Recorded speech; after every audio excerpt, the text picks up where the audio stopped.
Welcome to rural Mexico. We're looking for an ancient Olmec archaeological site called Chalcatzingo. And we are something like 3 hours or so drive south of Mexico City itself. Elevation about 5,000 feet. We've had to leave the bus behind because they're doing repair work on the road up ahead. And so join us on this adventure. Let's see what we're actually going to discover.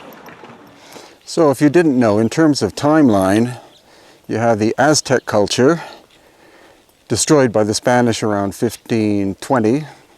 Before that, you had the Toltec. Before that, you had the Teotihuacan. Before that, you had the Maya. Before that, you had the Olmec. So there are clear Olmec and Teotihuacan influences in this area, and this shows how complex the landscape, ancient landscape of Mexico is.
We are in the tunnel system underneath the largest pyramidal structure in the world here at Cholula in Mexico.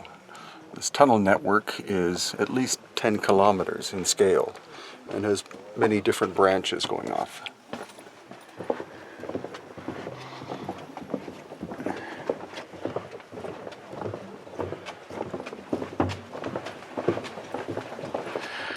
This pyramidal complex was begun about 200 BC by a culture called the Cholulteca, and they were somewhat related to the people of Teotihuacan. And so Hernando Cortés, who was the infamous Spanish conqueror of this area, when he came to this place, he had the 5,000 people of this town area complex, the native people, all assembled together. He told them that he was going to have a great celebration for them. But instead what happened is that he brought a neighboring tribal native people in who were great warriors, and the 5,000 people of the Cholulteca who were here were all slaughtered in one night. And to prove his so-called superiority, he then had this church placed on top of the pyramidal structure to show his power and dominance over the people. So as Hugh Newman was explaining, during the initial archaeological work being done here at Comalcalco, supposedly a number of baked clay bricks used in the construction, especially of probably the pyramid we're coming up to, showed different forms of writing. Mayan, obviously, because this is a Maya site, but also supposedly Old World, as in, as he previously discussed, Egyptian, maybe even Chinese, Phoenician, etc. But the museum had no examples. So you have to conclude either that the story is a fabrication, or that these examples of writing which don't fit the normal Mesoamerican history have been hidden away on purpose. So what I've been looking for is evidence of the arrival of what is called the plumed serpent, known to the Maya as Kukulkan, and to the Aztec and possibly the Teotihuacan culture as Quetzalcoatl. And he is said to have been a light-skinned man with a full beard who came as a teacher from a distant land. Amongst the Olmec, there's almost zero evidence of his existence, but once you get into the Maya and the Teotihuacan and the Aztec, there's substantial evidence because you see these figures with full beards, which Native Americans in general can't grow to this very day. So that possibly could give us a date as to his arrival, maybe around, literally around the time of Christ, but I'm definitely not saying that it was Christ. But that sort of timeline, 100 BC to 100 AD. Oh, sí, sí, sí, sí, sí, sí. Como the fairies. Yes, he was a spirit, right? That is a circle of fire. When was that? Es una bola de fuego. ¿Hace cuánto, José? In the year 1996, 1996. 6 balls of firelight 6 balls of fire here in this pyramid. landed on this pyramid. En esta pirámide. In this pyramid, up this pyramid, the people is scared. The people Run away? run away, allowed, allowed, no return to house. Together, every people asking him, what's happening with the pyramid? What's happening with that ball game? Where it came from? I don't know. It's fantastic. But that pyramid had a power. Somebody tell that. That pyramid.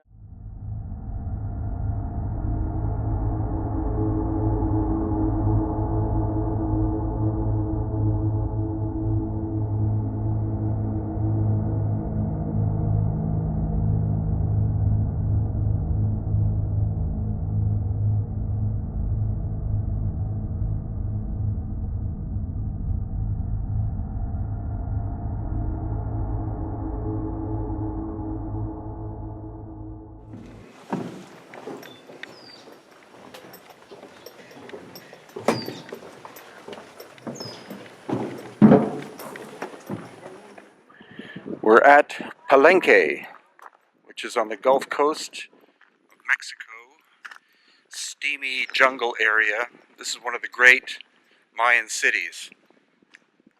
Lord Pakal, who was the most famous ruler, was entombed inside this pyramid. In fact, there's a staircase from the top, which is now closed. 2 levels down, staircase down that way, turning 180 degrees, and then that way. And that's where his limestone sarcophagus lined in cinnabar, which is a mercury oxide, is located. And then his body was found, of course, inside this massive limestone box. No evidence so far of any lost ancient high technology at use here. It's standard Mayan construction of stone and mortar, but spectacular sight. No, porque se cerró en 1999. Para que Pakal entrara al inframundo, se le colocan también vasos, latas. This is the famous Avenue of the Dead at Teotihuacan outside Mexico City.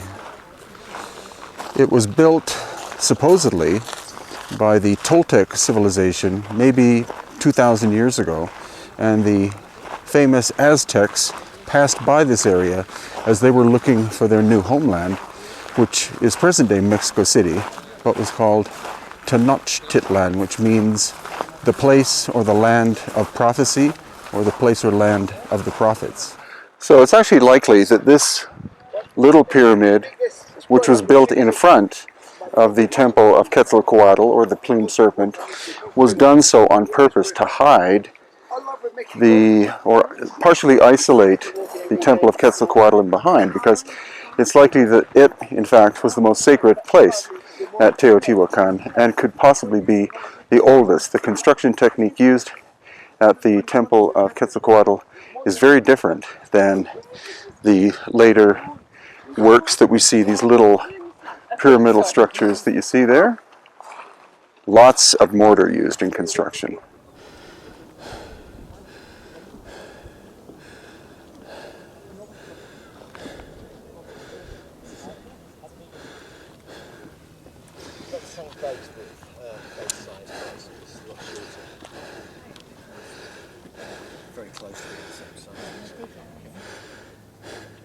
So as you can see, the staircase was made of quite homogeneous material. It looks like it all came from the same quarry.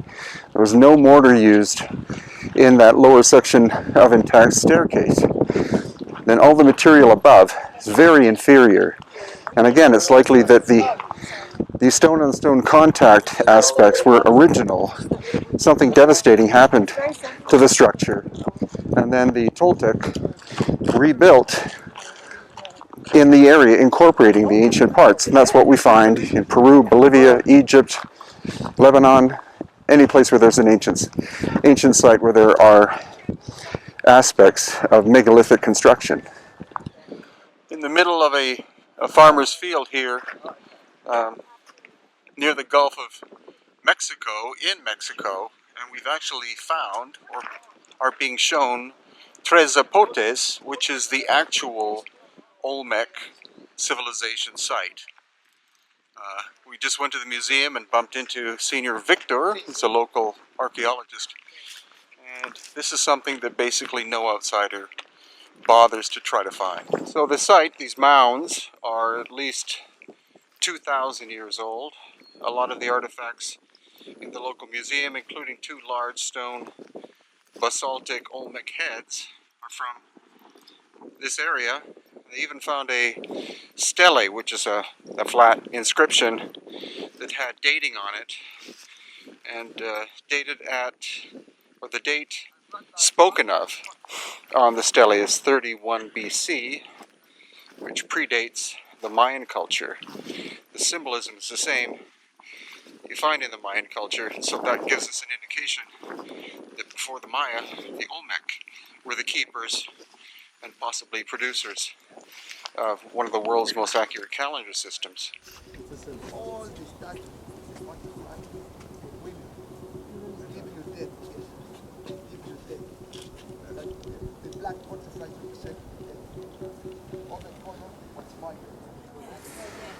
So the local explanation as to what these represent are not Atlantean people, they're not aliens, but they're actually Toltec warriors.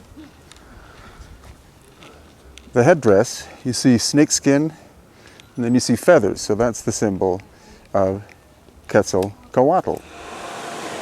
This is one of the famous Olmec ball player heads, about 3,000 years old, and Ed, who was our geologist, has just told us that the material it's made out of is volcanic tuff. It's not basalt. Volcanic tuff is not that hard a material, so it is quite conceivable that even with Bronze Age tools or stone tools, that these Olmec people could have shaped these enormous sculptures. We're going to see, though, if there are also basalt ones, basalt being a much harder stone. So here we are in the Jalapa Museum, and we'll see what else we can find. So the Olmec are still a big mystery. They are one of the oldest, if not the oldest, cultures in what we call Mexico, dating back at least 3,000 years. We're an older culture than the Maya, the Toltec, the Teotihuacan, and the Aztec. And Olmec simply means the rubber people, and that was an archaeological name given to them because no one knows what they called themselves.